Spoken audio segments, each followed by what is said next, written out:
Il y a un mois jour pour jour, on se réveillait stupéfait en découvrant le début de l'invasion russe en Ukraine. Eh bien, un mois après, les Ukrainiens accusent les Russes d'utiliser des bombes au phosphore sur plusieurs villes, ce qui est interdit dans le code de la guerre.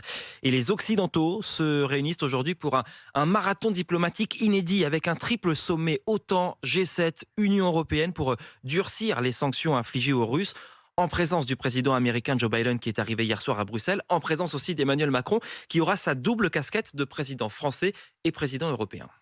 La question est de savoir si on peut obtenir un cessez-le-feu, puis une négociation. Et je vais tout faire pour ça. Il y a des incertitudes, je vous dis les choses en toute transparence aujourd'hui. Est-ce que la Russie va décider une escalade du conflit, soit en utilisant des armes nouvelles inacceptables pour nous en termes de pratique, soit en frappant des pays voisins? Je ne sais pas vous le dire aujourd'hui parce que ça ne dépend pas de moi. Ce que j'ai veillé à faire et à tenir, c'est que nous ne soyons jamais co-belligérants et que nous fassions tout pour justement stopper cette guerre sans la faire. Le facteur d'incertitude, pour être très transparent, c'est la Russie et les caractères inattendus de certaines des réactions.